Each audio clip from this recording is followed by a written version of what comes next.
कहते हैं कि जब आप जी को परमात्मा की तरफ होगी, आपकी ऐसी स्थिति आ जाएगी, ना तो आपका कितना असर दिल करे, ना किसी के साथ फालतू बोलना जी करे। आप ऐसे रहोगे जैसे उन अगर ना यूँ बोलता नहीं, ना समय पर ढंग से रोटी खाता, ना नहाए धोए कपड़े में विशेष रुचि इसकी, न क्या करिए पता नहीं क्या हो गया, इसका उन्मुनसा रहे है। उन्मुनसा, ये उन्मुनी मुद्रा जो होती है, ये परमात्मा की तरफ एक विशेष तरफ की प्रतीक होती है। परमेश्वर कबीर जी कहते हैं, कबीरा बैद बुलाइया, कबीर बैद बुलाइया, पकड़ के देखी बाँ, नाड़ी देखी, वैद न वेद न जाने ही मेरा कर्क कलेजे माँ। वैद तो कहता है इसका कोई बीमारी नहीं, और घर वाले कह रहे हैं कि ये सूखता जा रहा है, ये बातें ना करता किसी तो नान दौड़ में इसकी रुचि ना, खान पीन में रुचि नहीं, कि तो बैठ के किसी से बोलता नहीं। तो परमात्मा कहते हैं ये एक विशेष कसक होती है प्राणी का, एक विशेष मुद्रा बन जाएगी आप। और ये कैसे बनेगी? इस ज्ञान से, और साथ में भक्ति आपकी चलती रहेगी। जब तक आपकी भक्ति वाली ट्यूब में और किधर पंचर हो रहा है, तो वो आप कमाई भी कर रहे हो, लेकिन वो स्थिति अभी नहीं आ रही, तो आपके पंचर हो रहे हैं, क्योंकि आप अभी अपनी कमाई को दुआओं के माध्यम से बच्चों में या किसी परिवार के सदस्य को वितरित कर रहे हो। अपने चारों पल्लों को अच्छी तरह पकड़कर सुरक्षित करो, और फिर कुछ दिनों में देखना आपकी कैसी स्थिति आ जाएगी। अपने आत्माओं, आप बालक हो, कुछ एक तो अभी आए हैं, भाई नाम लिया होगा उन आजकल में, और वो तो केवल उद्देश्य यही लेकर आए हैं कि हम तो अपने बच्चों को, माता पिता को ही स्वस्थ कराने के लिए आए हैं। वो तो हो जाएगा, वो तो कोई दिक्कत को नहीं यहाँ पर। अब इन पुस्तकों को पढ़कर अधिकतर कुछ तो बुद्धिमान आते हैं कल्याण के लिए, 80% वो दुखी प्राणी आते हैं जो 20-20, 30-30 वर्ष तक दूसरे साधनाएं कर रहे थे, और घर में सारी विरानमाटी, सारे दुख आग खड़े हुए। कोई प्रेत आत्मा परेशान कर रही है, किसी कोई पितर सता रहा है, किसी ने कुछ। एक भक्त आया इधर से, बिहार से, दरभंगा से, कितने बतावन थे आई हुए हैं। वो कह रहे थे कि हमारे घर जो है प्रेत आत्माओं का बहुत ज़्यादा दबाव है, और बहुत ही हानि हमें हो चुकी है, बहुत तकलीफ है हमारे घर में, घर कर चुकी है, शरीर भी स्वस्थ नहीं है। हमारा जो कुल देव था जिसकी हम पूजा करा करते हैं, उसने हमें कहा कि आप हरियाणा में संत रामपाल जी के पास जाओ, वहाँ से नाम लो, तुम्हारा वहाँ से कल्याण होगा। तो पुण्यात्मा, ये ऐसे व्यक्ति जो आते हैं उनका उद्देश्य केवल यही होता है कि हमें बीमारी से पीछा छूटा है, और जो भी हमारे ऊपरी शक्ति है खत्म हो। ये तो ऑटोमेटिकली खत्म हो जाएगी यहाँ पर। हम इसका ना झाड़ा लाते, ना इसकी कोई इसको भगाने की विधि जानते। हमारे पास ऑल आउट है, और जहाँ ऑल आउट होगी वहाँ मच्छर नहीं रह सकते। हमारे पास ये मंत्र ऐसा है, जहाँ जिसके घर में ये मंत्र प्रवेश हो गया, जिस परिवाणी का, वो ऑल आउट का काम करेगा, भूत प्रेत पितर सब गोड़ी हो जाएंगे वहाँ तक। अब और समस्या आती है, फिर क्या होता है कि जैसे ये पुराने रंग में रंगी हुई पुरानी, एक भक्त कह रहा था जी हमारे अंदर बहुत दिक्कत थी, हमारे घर में सारे पिताजी भी भूत बन रहा, रिश्तेदार भी भूत, वो पूरी मंडली तैयार कर रहा अपनी, सारे ग्रुप इकट्ठा हो रहा उनका, और वो हमारे घर में रहे, और हमारी बयान माटी कर रखी, हमने आपका नाम ले लिया। अब वो चले गए दूसरे जो और का किताब थे उनके जा बैठे। अब वो सैना दौरा गए ये जंतर मंतर करनियों के पास, वो कहने लगे कि तुम्हारे घर पे करवा दिया उनने, मतलब हमारा नाम लिया उन्होंने, कि उन तुम्हारे घर वालों ने तुम्हारे ऊपर के में करवा दिया, और वो सारे थारे गलवा दिए। वो हमारे सिर हो गए, हमारी घर झगड़ा करें, तुमने हमारे जंतर मंतर करवा दिया। वो मेरे से कहने लगे जी रोज दुखी करें इन्होंने, तुमने हमारे में करवा दिया। तो उनको बता भी हमने कुछ नहीं करवाया, हमने आपको उपदेश दे दिया, वो तुम्हारे घर नहीं आ सकते। और उनको भी समझाओ अपने चाचे ताऊओं को कि आप भी ऑल आउट ले लो, आप भी मंत्र ले लो पीछा छूटा, पर वो नहीं माने, और उनके घर में वो मसूत रह रहा है। परमात्मा कबीर परमेश्वर कहते हैं कि जब मेरी शरण में प्राणी आ जाता है, ये देवी देवता पितर भूत मेरे पास आते हैं और हाथ जोड़ के खड़े हो जाते हैं, हे परमात्मा अब हम कहाँ जाएं, आपका जहाँ उपदेश हो गया वहाँ तो हम रह नहीं सकते, अब हमने ठोर बताओ। परमेश्वर कबीर कहते हैं जो हमको पूजा नहीं उनको लूटो खाओ, देवी देव ठाडे भय, ठाडे माने आगे खड़े हो गए, हमको ठोर बताओ, जो हमको पूजे नहीं तुम उनको लूटो खाओ। कि जो मेरी पूजा नहीं करते उनको लूटो खाओ, वो तुम्हारे लिए छोड़ रखे काल के, वो काल के लिए हैं, जो भगवान की सत साधना नहीं करते उनको लूटो खाओ। तो पुण्यात्माओं एक समस्या और आती है आपके ऊपर ऐसे ही कि जो आपके घर से तो भाग जाएंगे, फिर पड़ोसी वो तो जाएंगे उनके रिश्ते का कहता हुआ जो पुरानी रिश्तेदारियाँ वहाँ पहुँच जाएंगे। ऐसे ही भक्त कह रहा था जी हमारे ये नाम ले रखा पूरे परिवार ने कैसे ही मेरा पिताजी भी और साथ में और भी कई मंडली इकट्ठी हो रही है, इकट्ठे हो जाते हैं। जैसे जिनकी भूत योनि होगी तो वो उसी ग्रुप में आ जाते हैं, फिर वो पूरा पितर ग्रुप बन जाता है। और इस भूत की आयु बहुत लंबी होती है, ये 100 वर्ष 200 वर्ष 300 वर्ष तक इस भूत की योनि को भोगते रहते हैं। इनमें बहुत ज्यादा कष्ट होता है प्रेत योनि में। ये सूक्ष्म शरीर होता है इनका, स्थूल शरीर नहीं होता। कहने लगा जी फिर वो हमारे जो पूरी मंडली थी आपका नाम लेने के बाद वो तो भाग गए वहां से, वो हमारे रिश्तेदार हम चले गए दूसरे गाँव में, तो उनमें लागे फिर वो मस्तारन वो कहने लगे भाई तुम, उन्होंने पूछा भाई तुम यहाँ क्यों आ गए? नहीं बोले उन्होंने तो भगवान का नाम ले लिया, वहाँ नहीं जा सकते, ये आप कह रहे आ कराएंगे। अब वो वही ठिकाना हो गया उनका, तो जहाँ ऑल आउट हो जाएगी वहाँ से आप भाग जाओगे। लेकिन हम मर्यादा में ना रह करके उनको काफ़ी दिन तक अपने घर रख लेते हैं। परमात्मा का नाम मर्यादा से चलता है। तो इस प्रकार पुण्यात्माओं, जो पुण्यात्मा यहाँ आते हैं, जो पहली बार आए हैं, वो तो ये सोचे हैं, कई ऐसे हैं जिनका कैंसर हो रही है वो आए हैं, कुछ है कि और बहुत सी बीमारियां हैं, चला जाता नहीं उठा जाता नहीं, उसको लेकर आए। तो हम साथ में एक कहते हैं कि आप इसके साथ साथ परिवार के सदस्य भी नाम लें। कुछ एक ऐसी आपदाएं होती हैं, जैसे एक सदस्य घर के में प्रेत आत्मा प्रवेश है और उसको नाम मिल गया, उसके निकलेगा दूसरे मर जाएगी, फिर उसकी साल 6 महीना में उसकी वह स्थिति हो जाएगी। तो हम कहते हैं कि तुम सारे ही क्यों ना ये ले लो और कल्याण हो गए। तो एक अनमोल काम है, केवल उद्देश्य हमारा रोग काटने का नहीं है। रोग तो आप पे कटेंगे, जैसे बीज बोने के लिए खेत संवारना ही पड़ता है, उसमें से सारा अडंगा हटाना पड़ा है, तो ये सब अडंगा इस नाम के बीजन से पहले हटाना पड़ता है। उसके लिए हम पहला मंत्र देते हैं। उस प्रथम मंत्र से आपके अंदर की जितनी भी ओपरी स्पराई सब ये भाग जाएंगी, एक भी नहीं टोई पाओगी। आपके हृदय में विशेष कसक बनेगी भगवान की, तब आपको सतनाम दिया जाता है। दूसरी सतिथि में, दूसरी स्टेज पर तब ये भक्ति चलती है। तो वो जो पहली बार आए हैं उनका उद्देश्य तो केवल यही होता है कि भाई मेरा बाप पिताजी ठीक हो जाए, या मेरी बहन बीमार है ये ठीक हो जाए, या मेरी पत्नी ठीक हो जाए, या मैं स्वस्थ हो जाऊं। और दास ये कह रहा है कि तुमने ये दुआएं नहीं बांटनी, तो उनको थोड़ा सा ज्ञान अधिक सुनना पड़ेगा।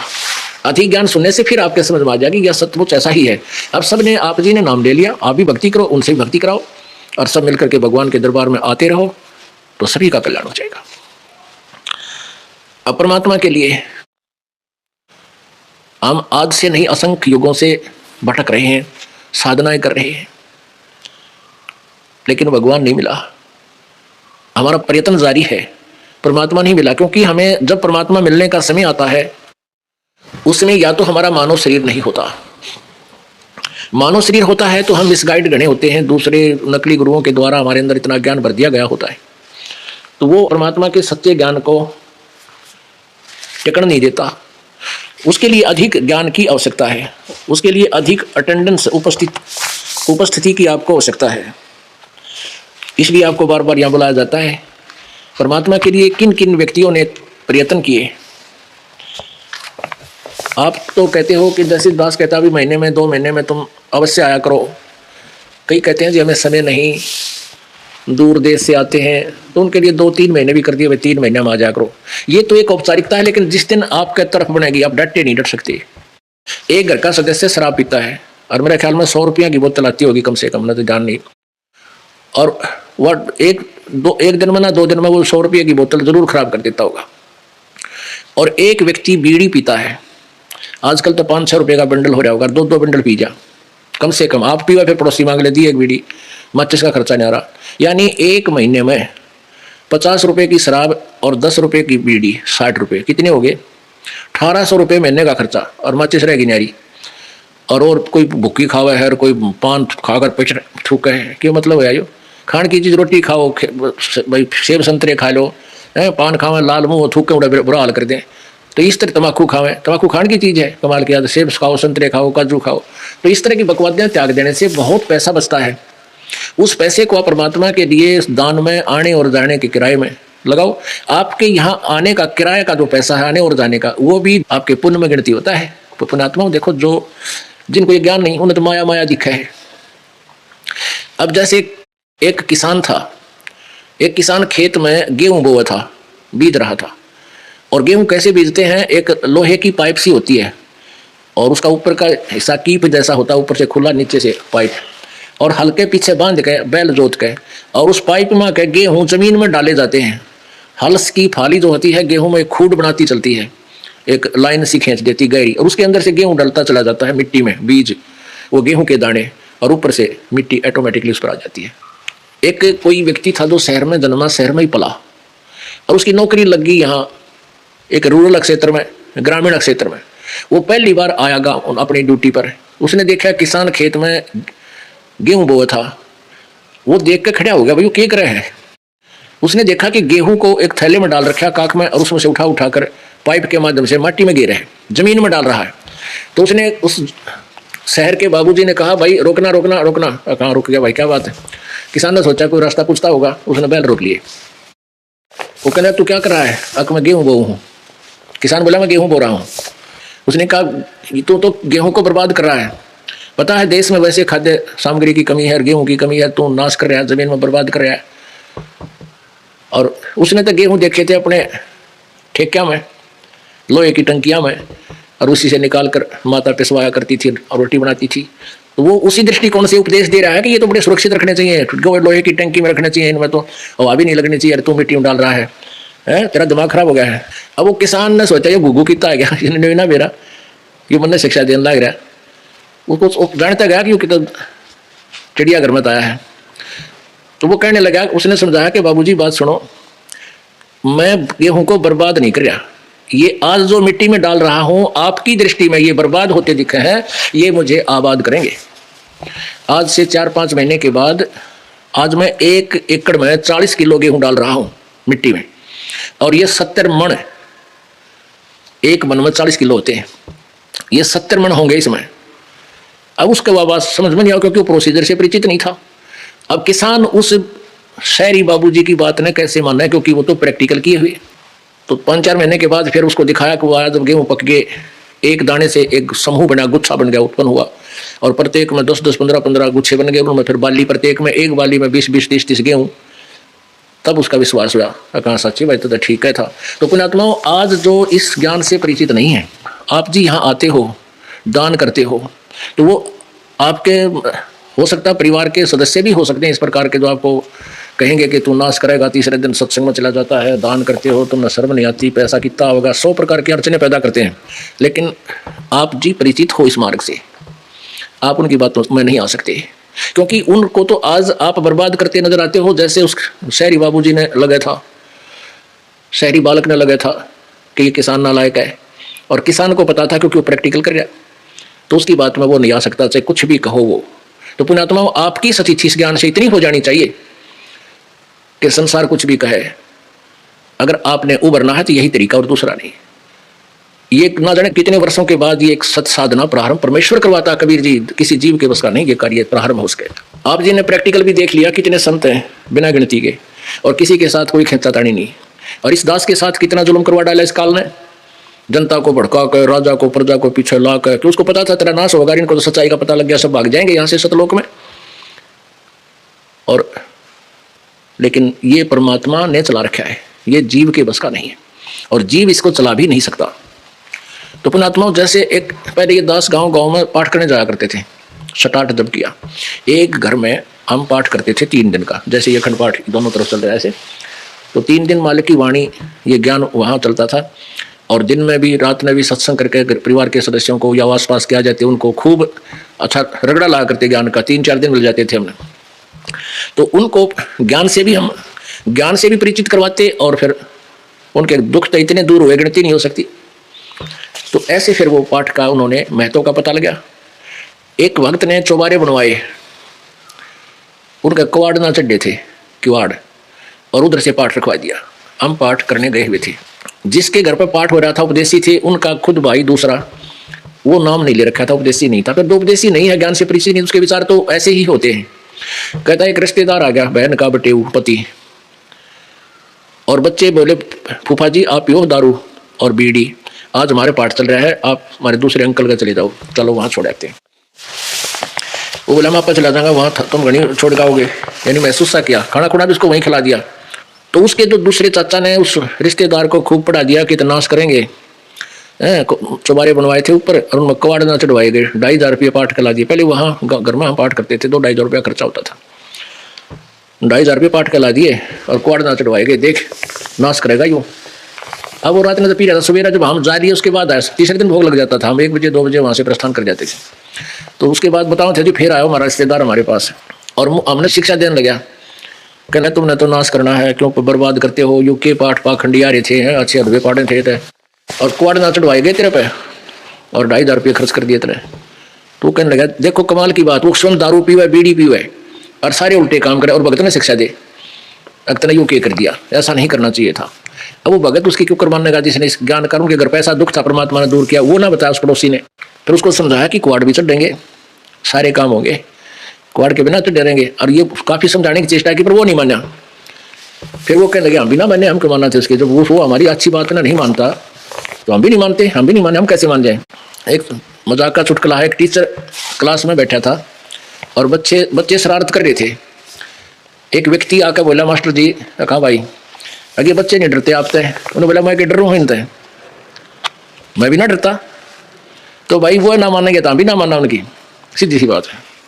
अब परमात्मा क्या बताते हैं, लागी का मार्ग और है लगे चोट काल जा करके, लगे चोट काल जा करके, लगे चोट काल जा करके, लागी का मार्ग और है लगे चोट कले जा करके, बन बीच भरतरी भूप ने एक मारा ताण निशाना, बन बीच भरतरी भूप ने एक मारा ताण निशाना, कोई घड़ी सदी थी आवन की साधु का हो गया आना, कोई घड़ी सदी थी आवन की साधु का हो गया आना, कोई मुआ मर्ग जवा दियो नहीं तो तारे धरो न बाणा, ये मुआ मर्ग जवा दियो नहीं तो तारे धरो ने बाणा, वो जिंदा कर दिया डोर था शिष्य बन्या परीक्षा करके, शिष्य बन्या परीक्षा करके, शिष्य बन्या परीक्षा करके, लागी का मार्ग और है लगे चोट काल जा करके, लगे चोट काल जा करके, लगे चोट कले जा करके, लागी का मार्ग और है लग चोट कले जा करके, गोपी चंद योगी हो गए जिन ले लिया भगमा बाणा, गोपी चंद योगी हो गए जिन ले लिया भगमा बाणा, गुरु महल जनाने वेद तेरे डोडी में अलख जगाना, गुरु महल जनाने वेद ते डोडी में अलख जगाना, व्यंजन 36 त्याग के भिक्षा का भोजन खाना, व्यंजन 36 त्याग के भिक्षा का भोजन खाना, तन पड़ गया कम जोर था ना खाया उधर भर के, ना खाया उधर भर के, ना खाया रे उधर भर के, लागी का मार्ग और है लग चोट काल जा करके, लग चोट कले जा करके, लग चोट काल जा करके, बाजीद कहे उठाओ ऊंट को लोग कहें ये मुआ, बाजीद कहे उठाओ ऊंट को लोग कहें ये मुआ, उठन वाली चीज रही ना गया ओड सलानी सुआ, रही उठन वाली चीज नहीं गया ओड सलानी सुआ, कुछ नक्सक बिगड़ा है नहीं बाजीदा अचरज हुआ, कुछ नक्सक बिगड़ा है नहीं बाजीदा अचरज हुआ, जिन किया अचंबा गोर था तजराज काल से डर के, तजराज काल से डर के, तजराज काल से डर के, लागी का और है लग चोट काल जा करके, लग चोट काल जा करके, लग चोट काल जा करके, सुल्तानी मगन बैराग में जिन तज दिया बलख बुखारा, सुल्तानी मगन बैराग में जिन तज दिया बलख बुखारा, कदे पालकियां में चालते आज ठालिया गुदड़ बारा, कदे पालकियों में चालते आज ठालिया गुदड़ बारा, सब संगी छोड़ी रोवती रोवे था कुण बासारा, सब संगी छोड़ी रोवती रोवे था कुण बासारा, शोर मचारने वास में ना देखा पीछा फिर के, ना देखा पीछा फिर के, ना देखा रे पाछा फिर के, लागी का मार्ग और है लग चोट काल जा करके, लग चोट कालजा करके, लग चोट कालजा करके। कुएं में शेख फरीद ने किसी मीठी बोली भाषा, कुएं में शेख फरीद ने कैसी मीठी बोली भाषा, तुम चुन चुन कागा खाली और मेरे हाडा पर का मासा, तुम चुन चुन कागा खाली और मेरे हाडों पर का मासा। मेरे दोने ना मत छेड़ना मोहे राम मिलन की आशा, मेरे दोने ना मत छेड़ना मोहे राम मिलन की आशा। उन करी तपस्या घोर थी वो होए आसर और के, वो होए आसर और के, वो होए आसर और के। लागी का मार गे और है लग चोट काल जा करके, लग चोट काल जा करके, लग चोट काल जा करके।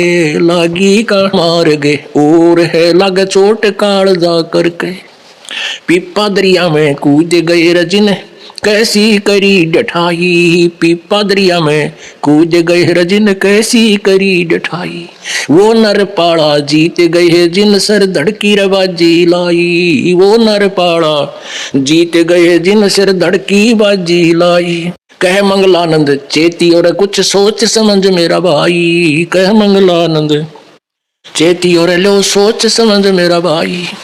बिन चेते ये झूठा शोर है कुछ जाइयो सुकर्म करके, कुछ जाइयो सुकर्म करके, कुछ जाइयो रे सुकर्म करके। लागी का मार गए और है लग चोट काल जा करके, लग चोट काल जा करके, लग चोट काल जा करके। लागी का मार गए और है लग चोट काल जा करके। पुणात्माओं, ये किसी भक्त ने संत ने, जैसे पहले ये संत जन होते थे ये भी परमात्मा की तरफ में ही लगे होते हैं, और जैसे भी कथा कहानी इन्होंने श्रीम के ऊपर ये एक शब्द बनाया, इसमें बहुत अच्छा चित्रण किया इन्होंने। लेकिन अब इसमें क्या क्या प्रमाण दिए हैं कि लागी का मार्ग और है लग चोट कालजा करके, यानी कलेजे में एक विशेष कसक बना करती है। किसी चीज की प्राप्ति की इच्छा के लिए एक विशेष कसक होती है। ऐसे ही जिनको ज्ञान हुआ सत्संग, ये लोग सत्संग सुना दिया करते थे संतजन, और उन सत्संग को सुनकर पुण्यात्मा जो थी वो समर्पित हो जाते हैं, जो पिछले जन्म जन्मांतर से भक्ति करते हुए आ रहे हैं और मानुष जन्म से ही वो चलते आ रहे हैं, कुछ जन्मों से। वो पुण्यात्माएं उन संतों के द्वारा दिए गए ज्ञान पर कुर्बान हो जाते हैं, उनको समर्पित हो जाते हैं, जैसे वो कहते हैं वैसा ही करते हैं। जैसे गोपीचंद एक राजा था, उसको ज्ञान हुआ, उसी दिन राज्य त्याग दिया। बाल बच्चेदार था, 15-16 स्त्रियां थी, बालक बच्चे थे। ऐसे भर्तृहरि था, उसको भी राजा था, उसने भी राज्य त्याग दिया जब उसको ज्ञान हुआ। तो दोनों ने गोरखनाथ जी से उपदेश लिया। गोरखनाथ जी के पास सिद्धियां थी, सिद्धियों के कारण वो बहुत सुप्रसिद्ध हो गए थे, और जैसा भी ज्ञान गोरखनाथ जी को था उन दोनों अपने शिष्यों को बता दिया। अब ना मुक्ति गोरखनाथ की और ना मोक्ष गोपीचंद और भर्तृहरि का। सिद्धियां अवश्य इनके पास थी, जिस कारण से ये अभी भी जन्म और मृत्यु के चक्कर में भटक रहे हैं। ऐसे ही एक वाजिद नाम के राजा थे, उनको भी ज्ञान हुआ। एक ऊंट मर गया, काफिला उसका रुक गया, कहीं जा रहे थे, तो उसने देखा भी ऊंट का ना कान टूटा, ना आँख फूटी, ना टांग टूट रही, कोई शरीर में भी कितना नुकसान को नहीं, मृत्यु कैसे होगी। तो उनको बताया गया जिसका समय पूरा हो जाता है वो अचानक ऐसे ही उसी समय शरीर छोड़ जाएगा। वाजिद जी ने पूछा कि क्या मैं भी मरूंगा, क्योंकि जवान था, राजा का लड़का था। उनको बताया गया कि हाँ, एक तो सब एक दिन सभी ने मरना होगा। फिर ये किसा राज भाई तुरंत त्याग दिया। इसका समाधान क्या है? अब उनके साथ जो वो कहते हैं ना, पंडित और मसालची दोनों शुद्ध जना और आना करे चांद नारे आप अंधेरे माँ, तो उनके साथ जो धार्मिक गुरु हुआ करते थे वो ज्ञान तो सारा बता देते थे। जी भक्ति करनी चाहिए, मोक्ष हो जाता है, अल्लाह खुदा की भक्ति हो तो बेड़ा पार हो जाता है। और वो खुद कख भी ना करते थे। पंडित और मसालची दोनों शुद्ध जना, दो औरों को करे चांद नारे आप अंधेरे माँ। लेकिन उस चांदने में उसकी आंख खुल गई, दूसरी दिन राज त्याग कर जंगल में चला गया। अब जंगल में कौन सा भगवान वो बैठा कर रहा था, अब जाते मिल जाएगा। एक वैसे भ्रमणा भटकना इस प्राणी की, काल इसको भटकाता है। अब वहां का फिर परमात्मा की दया हुई, क्योंकि हम उसी के बच्चे हैं। जो पुण्यात्मा आज इस दास के द्वारा दिए गए सत्य ज्ञान की भक्ति कर रहे हैं और 2 वर्ष 4 वर्ष 5 वर्ष भी वो करके फिर भाग जाते हैं या किसी कारण से मिसगाइडेड हो जाते हैं, अब वो काल का फंस जाते हैं। उनकी इतनी कमाई हो जाती है, जैसे एक सतनाम की कितनी कमाई है, एक श्वास की, उस श्वास से आप सतनाम का जाप करते हो, इसकी कितनी कीमत आपको प्राप्त होती है। कहते हैं सतनाम पालड़े रंग होरी हो, 14 लोक चढ़ावे राम रंग होरी हो, 3 लोक पासंग धरे रंग होरी हो, तो ना तुले तुलाया राम रंग होरी हो। कहते हैं जिस दिन तुम ये नकली होली खेलते हो, खुशी मनाते हो, फुहारे छोड़ते हो रंग के, कहते ये नहीं, राम नाम की होली, जिसने सतनाम मिल गया उसके घर होली यानी खुशी होगी, ना तो खुशी नहीं है इस संसार में। एक भक्त कह रहा था जी हमारे 7 साल हो गए हमने कोई भी त्योहार नहीं मनाया, क्यों? कभी तो घर में मौत होगी, काका का लड़का मर गया, मेरा खुद भाई की मृत्यु होगी, अगले साल एक बहन होगी की मृत्यु होगी, बहन विधवा होगी, फिर अगले साल ऐसे ही फिर और घर में मृत्यु होगी, यानी 7 साल हो गए हमने त्योहार नहीं मना लिया। तो पुण्यात्माओं यहाँ क्या त्योहार मनावे? नानक साहब जी कहते ना जाने काल की कर डारे किसी रजा पासावे, और जिनाते सरते मौत खुड़क दी उन्होंने केड़ा हंसावे। अब जिनका मर गया वो त्योहार नहीं मनावे, फिर भी क्या हो गया भाई भी मना लो। और जो जिनका ना चोट लगी वो नाचे कूदे। तो जब संत हो जाओगे, ज्ञान हो जाएगा, फिर यहाँ के किसी भी बकवाद में आपका मन लागे को नहीं, अपने आप हटेगा, आवश्यकता नहीं महसूस होगी। आज नाच रहे कल के रखे बिजली गिर दे कालियो, भगवान रुष्ट हो जाएगा, परमात्मा नहीं चाहते कि हमारे बच्चे ऐसा करें, तो फिर आप करोगे तो आपका नाम खंड हो जाएगा, फिर वो चोट मार देगा, फिर वो त्योहार मना के दिखाइयो तुम। तो इसको ज्ञान से समझना है। जैसे भक्त क्या कहते हैं जी आपके नियम बहुत तगड़े, आपके गुरु जी के नाम तो ले लें हम, अरे नियम है ये तो बेमतलब के हम काम का धंधड़ गल में घाल रहे थे, ये तो वैसे नहीं करने चाहिए थे। दारू पीना, बीड़ी पीना, मांस खाना, नाचना कूदना, ये कोई अच्छी बात थी? ये तो वैसे नहीं करनी चाहिए थी हमने, और तुम करने लगे, हम तो अड़ना हटावा है तुम्हारे ने। तो जो प्रसंग चल रहा है उसी पर आते हैं। ना जाने काल की कर डाले किस भी दरुजा पासावे, जिनाते सरते मौत खुड़क दी उन्होंने केड़ा हंसावे, फिर क्या पर नाचा कूदा इंसान। इसलिए हम वैसे ही आप जी को समझाने की चेष्टा करते हैं कि बुराइयां हैं, इनको नहीं हमने करना, परमात्मा से डर कर चलना होता है। हमने अपनी सत्साधना को करना है। सत्साधना गुरु जी से उपदेश लेकर ही बनती है, और ये कोई आज की नहीं। आज जैसे कोई व्यक्ति सुखी खुशी मना रहा है, कहते हैं सतनाम पालड़े रंगोरी हो और 14 लोक चढ़ावे राम रंगोरी हो। इस ब्रह्मांड के अंदर 3 लोक, एक तो पृथ्वी लोक, पाताल लोक और स्वर्ग लोक, इससे अलग 14 लोक और हैं। ये सारे ब्रह्मांड की सामग्री आएगी इसकी, एक ब्रह्मांड की। कहते हैं एक सांस उश्वास के मंत्र हैं, एक सतनाम के जाप से प्रोपर वेद हैं, पूरे संत उपदेशों मर्यादा में रह रहे हो, तो उसकी एक श्वास उश्वास के सिमरण की कितनी कीमत है? तराजू के यानी बैलेंस के ताकड़ी के एक पलड़े में तो श्वास उश्वास सतनाम के 2 अक्षर के नाम के जाप की कीमत एक पालड़े में रख दे, और उसके बराबर दूसरे में ये 14 लोक चढ़ा दे। 14 लोकों में कौन कौन से लोक हैं? जैसे शिव जी का लोक, ब्रह्मा जी का लोक, विष्णु जी का लोक, दुर्गा का लोक, ब्रह्मलोक, और ये और जैसे स्वर्ग अलग से, इनके आगे फिर डिवाइडेशन है, फिर जहाँ ये काल रहता है उसको भी अलग लोक बताया है। तो ऐसे ये 14 लोक, नीचे के अतल बतल ये अलग से हैं, 6 और है नीचे, 7वां पाताल लोक है। तो ऐसे ये 14 लोक कहते हैं एक पालड़े में दर्ज, और ये 3 लोक पृथ्वी, स्वर्ग और पाताल, इन न तो पासिंग रख दे। अब पासिंग डिफाइन करनी पड़ेगी, क्योंकि आप जिन पासिंग देखी नहीं, अब तो इलेक्ट्रॉनिक्स बैलेंस आएगी, ये तराजू आएगी तोलन के। हमने देखे हैं पहले एक डंडी सी हुआ करती है, एक डंडी, और उसका बीच में सेंटर में एक पकड़न का ऐसे रस्सी सी बांध दी जाती थी, और उसके दोनों किनारा पे तराजू के वो पलड़े लटका दिए जाते थे रस्सियों से बांधकर। और उनका बैलेंस देखने के लिए उस बीच के डंडी के बीच के उस रस्सी को पकड़कर ऐसे कर देते थे, तो दोनों तराजू के पलड़े यदि एक दिशा में होते, एक उसमें, और वो पलड़ी की डंडी सीधी होती तो वो ठीक है। अगर उसमें थोड़ी बहुत भी कोई वो डिसबैलेंस होता, तो जो जैसे कोई चने तोल रहा है या गेहूं तोलने आया है सौदा करने, तो उस गेहूं में से एक मुट्ठी गेहूं उठाकर और उस डिसबैलेंस को बैलेंस करने के लिए, वो उसकी जो उसके अंदर जो डिफेक्ट था वो निकालने के लिए उस गेहूं को बट्टों की तरफ रखा करते थे, और उसको पासिंग कहा करते कि तेरी तकड़ी में पासिंग है, पासिंग मीन डिफेक्ट है। तो वो पासिंग पूरी करने के लिए जिस कणक का सौदा करते थे उसमें से मुट्ठी भर लेकर और उसको बैलेंस करते थे, उसको एक जैसा बनाते थे कि वह डिफेक्ट ना रहे, उसमें कांड ना रहे। तो वो पासिंग के इतने क्यों होया करें, और बाकी सौदा जो होता था उससे पता नहीं 100 बोरी का 20 बोरी तोला करते, वह पासिंग इतनी रखी होती थी एक साइड में, यूजलेस। तो कबीर परमेश्वर की महिमा से परिचित होने के उपरांत आदरणीय गरीबदास साहिब सुरानी वाले जी क्या बता रहे हैं? भाई सतनाम पालड़े रंग होरी हो और 14 लोक चढ़ावे राम रंग होरी हो। 3 लोक, ये पृथ्वी लोक, पाताल लोक और स्वर्ग लोक, पाताल लोक स्वर्ग लोक, कहते 3 लोक पासंग धरे, यानी इनकी गिनती को नहीं, उस सौदे में रंग होरी हो तो ना तुले तुलाया राम रंग होरी हो। एक सतनाम के एक श्वास उश्वास की कीमत बच्चों आपको नहीं पता, क्योंकि आपने लाल सुना है, देखा नहीं है, जिसकी 9 करोड़ कीमत होती है। तो ऐसे ही बताया कि आप जी का एक सतनाम की जो कमाई आप कर रहे हो मर्यादा में रहते हुए, अब यह कितनी जबरदस्त होगी। और जिसने 2 वर्ष 4 वर्ष साधना या कर ली, दान पुण्य किए, और फिर किसी कारण से कहते हैं कि भाई खंडे कैसी धार है भक्ति पर चलना। नानक साहब कहते हैं साध मिले साड़ी सादी होंदी विछड़ दिया दिलगिरी वे, अख दे नानक सुनो जहाना मुश्किल हाल फकीरी वे। फकीरी में भक्ति यानी संसार से उल्टा हटना। उस वह फकीरी से घर में रह कर लो, चाहे घर छोड़ के कर लो। फकीरी का अर्थ है संसार से मन हट जाना, भक्ति में दृढ़ हो जाना। कहते हैं या मुश्किल हाल फकीरी वे, जैसे आप जी आते हो उदास को खुशी होती है कि परमात्मा के बच्चे काल के जाल से बचे हुए हैं। नानक साहब जी भी ऐसे कहते थे। भाई नानक साहब जी को पूछा भी आप खुश नहीं रहते, आप वैसे मायूस से रहते हो, तब उन्होंने कहा था भी ना जाने काल की कर डारे किस भी ढल जा पासावे, और जिनाते सरते मौत खुड़क दी नानो के डहासावे। फिर पूछा कि क्या आप कभी खुशी नहीं मनाते? कि खुशी मनाता हूँ जब मेरे भक्त वापस आते हैं मेरे पास, जब मुझसे मिलने आते हैं और वो ज्यों के त्यों आ जाते हैं, वो काल की डीमक उनको नहीं खाती है, वो खंडित नहीं होते हैं मुझसे, तो मेरी खुशी का ठिकाना नहीं रहता। साध मैंने साड़ी सादी होंदी विछड़ जा दिलगिरी वे, अख दे नानक सुनो जहाना मुश्किल हाल फकीरी वे। नानक जी कहते हैं कि ये भक्ति का करना बड़ा मुश्किल है, क्योंकि काल के दूतान ने इसको इतना डिफिकल्ट बना दिया।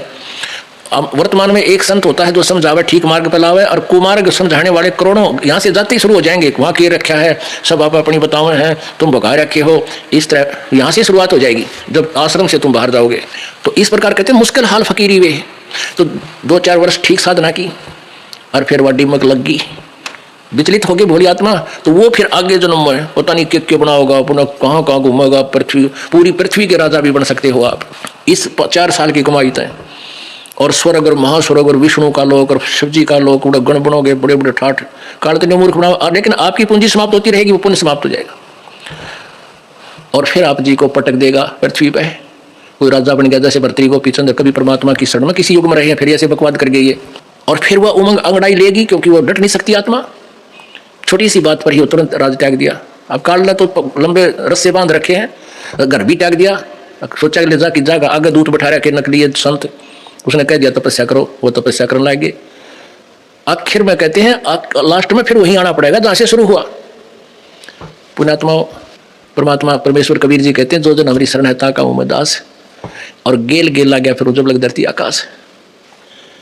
परमात्मा 4 युगों में आते हैं, सतयुग में सत सुकृत नाम से, त्रेता में मुनिंदर नाम से, द्वापर में करुणामय नाम से, कलयुग में कबीर नाम से।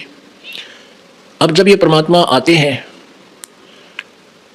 तो अपनी प्यारी आत्माओं को ज्ञान भक्ति नाम कुछ एक को अवश्य देते प्रत्येक युग में। फिर वो भक्ति करते करते फिर पार तो नहीं हो पाते, क्योंकि परमात्मा को परमात्मा नहीं मान पाते। फिर भी उनकी अच्छी कमाई हो जाने से वो फिर मनुष्य जीवन प्राप्त करते हुए स्वर्ग सार्ग में धक्के खाते हुए फिर मनुष्य जन्म प्राप्त करते हैं। जैसे सतयुग में परमात्मा जब लीला करने के लिए सतलोक से चलकर आए, सतयुग के अंदर एक विद्याधर ब्राह्मण था, उसकी पत्नी दीपिका, ये दोनों निसंतान थे। परमात्मा एक कमल के फूल पर इनको मिले। ये और भी पीछे सी कहानी, बहुत लंबे समय से असंख्य युगों से धक्के खा रहे हम, लेकिन वहां से शुरुआत करते हैं इनकी नए सिरे तक। तो उस जन्म में मालिक का उनने सेवा करी, बालक रूप में पाले, लेकिन मान्य नहीं। त्रेता युग में फिर वही वेद विज ब्राह्मण हुए, वही विद्याधर ब्राह्मण वेद विद ऋषि हुए, और सूर्या नामक उसकी पत्नी वही दीपिका वाली आत्मा हुई। उसने भी काफी चेष्टा की परमात्मा ने उनको समझाने की, लेकिन अपना ऐसे मिले थे परमात्मा बालक रूप में कमल के फूल पे, तो वो नहीं माने, क्योंकि बेटे की बात माँ बाप कम मान्या करें, और अगर वो उसमें मान जाते तो उनका बेड़ा पार हो जाता है। तो वही आत्मा फिर भटकती भटकती आई। अब कलयुग में आकर वो वेद विद ब्राह्मण तो बना रामानंद, शादी नहीं कराई, बाल ब्रह्मचारी रहा।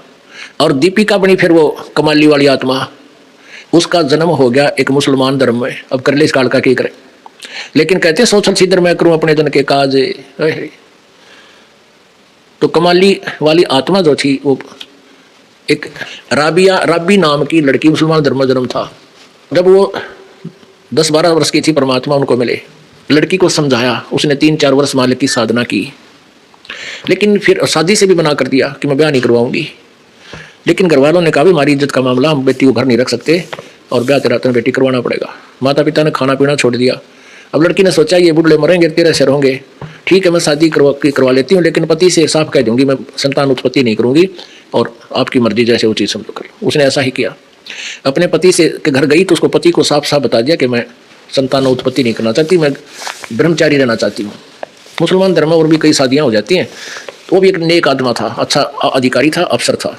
पुण्यात्मा थी। उसने कहा भाई ठीक है, देखो बात सुन ले, जैसे तेरे माता पिता ने भी अपनी लोक लाज थी उस जिस कारण से आपने शादी निकाह कबूल कर लिया, ऐसे ही मेरी भी एक मजबूरी है, मेरे समाज है, आप मेरी पत्नी बनकर रहोगे, लेकिन मेरे व्यवहार में तो मेरी बहन होगी और समाज की दृष्टि में तो मेरी पत्नी होगी।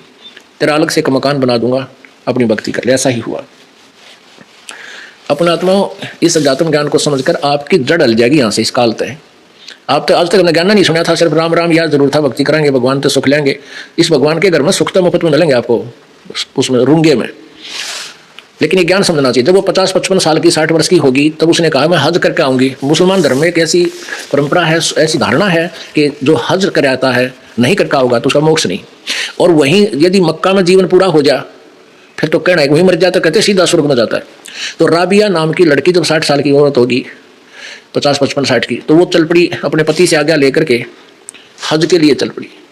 रास्ते में पैदल जा रही थी, उसके पति ने कहा था कि आप कहो तो मैं आपके लिए एक ऊँट गाड़ी बनवा देता हूँ, तैयार करवा दूंगा। नहीं बोली मैं पैदल जाऊंगी। पहले ऐसे कच्चे रास्ते थे, पैदल जाया करते थे। रास्ते में जा रही थी, काफ़ी लंबी सफ़र तय कर लिया। जब उसको प्यास लगी, कुएं की तलाश करी। कुएं के ऊपर क्या देखा, एक कुतिया जिसके छोटे छोटे बच्चे साथ में, उनकी आंखें भी नहीं खुली थी, वहां बैठे थे, कूं कूं कर रहे थे। कुतिया बहुत प्यासी थी, कभी राबिया के मुंह पैरों की तरफ आवे फिर भाग कर कुएं की तरफ जावे। वो जान गई कि इसको प्यास बहुत लगी है। उस कुएं पर कोई बाल्टी नहीं थी जिससे पानी निकाला जा सके, ऐसा कोई पात्र डोल नहीं था, रस्सी नहीं थी, आसपास कोई गांव चौपड़ी नहीं थी, ढाणी नहीं थी। कहते साधु के अंदर दया बहुत होती है, दया बिना दरवेश कसाई, जिसके अंदर दया नहीं वो संत भगत नहीं, वो तो कसाई होता है। अब लड़की ने आव देखा ना ताव देखा, अपने बाल पाड़े, सिर के ये पाड़ के देखियो, 5-4 बाल पकड़ के पटापट अपने बाल पाड़ के, और एक रस्सी बाटी लंबी। अपने कपड़े निकाल के, पहले मोटे कपड़े खद्दर के पहना करते थे, हाथ से बुने हुए, जुलाहों के बुने हुए, उसको अपने बालों से बनी हुई रस्सी से बांधा। सोन लहू लुहान होगी, सिर में लहू निकल रहा है, रक्त निकल रहा है। उस कपड़ों को नीचे पानी में डाला, गहरा पानी होता था, 200 फुट 150 फुट नीचे। उस रस्सी, बालों की रस्सी से, केस की रस्सी से बांधकर पानी में डबोए भिगोए, बाहर निकाले, एक पात्र में निचोड़े, एक मटका फूटा हुआ रखा था। अब कुतिया साथ के साथ पी जावे, वह फिर यानी उसको तृप्त किया और फिर वो अपने गीले कपड़े वापस पहनकर और प्रस्थान करने लगी मक्का की तरफ। जो चलने का इरादा किया उसी समय मक्का एज इट इज उठ के विमान की तरह और उस कुएं के साथ में आकर लग गया, जैसे प्लेटफार्म पर ट्रेन लग गया करे। और मक्के में वो तो गई इस उद्देश्य से, उसको सुपना सा हुआ कि मक्के में आगे में इतनी जल्दी, उसमें प्रवेश किया। प्रवेश करते ही वहां से उठकर चल पड़ा। उसी समय ये इब्राहिम सुल्तान अधम, ये जिसका आगे कथा सुनाएंगे, वो वहां गया हुआ था मक्का में, और वो परमात्मा कबीर जी की शरण में कभी रहा था और उसको ज्ञान था इस अधम के शरीर से पहले किसी और मनुष्य शरीर में था, तब ये इस वहां पहुंचा हुआ था। वहां वो भी गया हुआ था। वो वहां उसके लिए नहीं गया था मक्के माथा टेक, मक्के मुबार बैठा था। लोगों ने पूछा मक्का कहाँ गया, मक्का कहाँ गया, अरे मक्का कहाँ गया। इब्राहिम सुल्तान ने कहा था कि ये मक्का नहीं मुकाम, और गया रांड के लेन को नो कहे अधम सुल्तान। अब वो नो कहे कि रांड ने लेन गया है। कहने का भाव ये जैसी भाषा में अपना कहा कि वो कदे मालिक के चरणा में जब मानी को ना ये बांडा धक्के खाती। अब वो परमात्मा जिसने इतना ज्ञान दे दे के और उसको इतने योग्य बनाया था, उसकी फिर भी भक्ति नहीं करी। अब फिर उसका जन्म हुआ, अब भी वो मनमुखी साधनाएं कर रही है और उसकी की हुई क्रियाओं से। पुणात्माओं, आपने गीता जी अध्याय नंबर 15 के श्लोक नंबर 17 में पढ़ा था कि उत्तम पुरुष तु अन्य परमात्मा इति उदारत है, ये लोग तरमावी से विवर्तिया वे ईश्वर है। वो परमात्मा क्षर पुरुष और अक्षर पुरुष जो 16वें मंत्र में वर्णित हैं, उनसे भी अन्य है, और वही तीनों लोकों में प्रवेश करके सबका धारण पोषण करता है। वास्तव में वो अविनाशी परमात्मा है, भगवान है, और वो ही परमात्मा कहा जाता है। यानी सबके लिए जैसा जो क्रम जिसका किया हुआ है उसको वो परमात्मा ही देता है। अब देखो, जिस माई के लिए, जिस बहन के लिए, जिस पुण्यात्मा के लिए एक मकान उठ के जो धार्मिक स्थल और जिसको सब अक्षेत्र पूज रहा, वो वहां जाते हैं उसको मत्था टेकने, वो उठ के आ गया उस पुण्यात्मा के पास। कहते हैं सुल्तान अधम मक्का गया, और मक्का नहीं मकान। वो अधम सुल्तान ने कहा था इस मक्का के तो एक ढूंढ है भाई, एक मकान है, इसमें अल्लाह भगवान नहीं है। अब कहाँ गया ये? गया एक रांड को लेन को नो कहा अधम सुल्तान, एक नालायक को लेन गया है यो मक्का। ओए होए। अब जो वहाँ ये देख रहा है कि भाई राबिया के लिए मक्का उठ कर चला गया, तो उसकी कितनी महिमा वहाँ हुई होगी, उस पुण्यात्मा की कितनी जय जयकार होगी उस धर्म में, और वो लोग कितना उसको देवी रूप में मानने लग गए होंगे। अगले जन्म में क्या बनी हुआ उसका फिर बंसुरी नाम की लड़की का जन्म हुआ मुसलमान धर्म में, और वो इतनी अच्छी गायिका थी, भगवान के गुण गाती थी, भक्ति भी करती थी, जैसे कई परमात्मा के भजन गाते हैं, बस इतना ही काम करते हैं। और वो फिर जो वृद्ध हुई 50-55 वर्ष की, तो मक्का में पहुंच गई हज करने के लिए, मत्था टेकन। उसको ये पता लगा वहाँ पर, क्योंकि वहाँ बाहर बैठे मक्का की महिमा सुनाते हैं जो वहाँ रुकते हैं हज यात्री हजी। उसको ये ज्ञान हुआ भी यहाँ जिसका मृत्यु हो जाती है मक्के में, वो सीधा स्वर्ग जाता है। और उसने देखा मैं 60-65 साल की होगी, अई क्यों ना स्वर्ग के लिए हम सारा कुछ कर रहे हैं। तो उसने वहाँ से कर्ज लेकर अपना सिर काट दिया और मक्के में चढ़ा दिया। सब यूँ कह रहे हैं तो गई स्वर्ग में, ये तो गई स्वर्ग में, सीधे रास्ते खुल गए। और वह अगले जन्म में एक वैश्या का जन्म हो गया। उस गणिका के शरीर को छोड़ के वो फिर शेख तकीन मुसलमान जो सिकंदर लोधी का धार्मिक गुरु था, उसके घर कन्या का जन्म हुआ। जब वो 10-12 वर्ष की होगी वो मृत्यु को प्राप्त हुई। उसका आगे जन्म शेष नहीं था, मनुष्य का खत्म हो गया था। उसने वो सारी बैटरी डिस्चार्ज कर ली थी। उस परमात्मा के 4 वर्ष भक्ति करने से उसको 3 मनुष्य जन्म कंटिन्यूस मिल गए, लेकिन आगे बैटरी चार्ज ना होने से वो खत्म होगी, आगे उसका मनुष्य जीवन नहीं था। फिर परमात्मा कहते हैं गैल गैला गया फरों जब लग धरती आकाश। ये ज्ञान जो दास आपको दे रहा है परमात्मा ने आके दिया था, आपके हृदय से उतर नहीं सकता। आपको याद आएगा मृत्यु के बाद भी हमने तो गलती बन गई, जो यहाँ से विमुख हो गए, जो गुरुद्रोही नहीं हुए, जो गुरुद्रोही हो गए उनका कितना अकाउंट नहीं। तो फिर उस परमेश्वर ने लीला की, शेख तकी ने ऐसा कोई जिद पकड़ दी कि मेरी बेटी ने जीवित करे तो मैं मानूं कबीर इज गॉड। परमात्मा ने कहा बुला लो सारे गाँव के आसपास के शहर वालों को और लड़की को जिंदा करूंगा। कई हजार व्यक्ति दर्शक वहां उपस्थित हो गए। कब्र में दाब रखी थी 10-12 दिन से। कब्र को फुड़वा करके लड़की से कहा कि हे कबीर की बेटी बाहर आ जा। उसी से सतलोक से जहां भी आत्मा थी उसी से वापस आई और लड़की जीवित होगी। बोलो सतगुरुदेव। उस लड़की को फिर अपनी बेटी रूप में रखा परमात्मा ने। उस लड़की ने अपने पिता के साथ जाने से मना कर दिया और 1.5 घंटे तक प्रवचन किया कि ये परमात्मा है, बोले व्यक्तियों तुम कहाँ घूम रहे हो, मेरे से भी गलती बनी थी। चौथा जन्म पहले मैंने एक राबिया नाम की लड़की थी, परमात्मा मिले थे, मैंने 4 साल भक्ति की थी इनकी। उसके बाद भक्ति छोड़कर मैं और साधना करने लगी थी। उसके कारण मुझे मनुष्य जन्म भी मिलते रहे। ऐसी ऐसी लीलाएं मालिक ने मेरी उस भक्ति के कारण की थी। मेरा विनाश हो गया सब भक्ति का। आज इन दयालु ने फिर दया करी है, मुझे शरण में लिया है। अब इनकी कृपा से मेरी हृदय की आंखें खुल गई। अब मार नहीं खाऊंगी। वो कमाली फिर परमात्मा के चरणों में रही और बेड़ा पार करवाया। तो पुण्यात्माओं कितना भटक लियो, कितना बिन साहिब की बंदगी, कितना ठोठ ठिकाना। बोलो सतगुरुदेव की जय।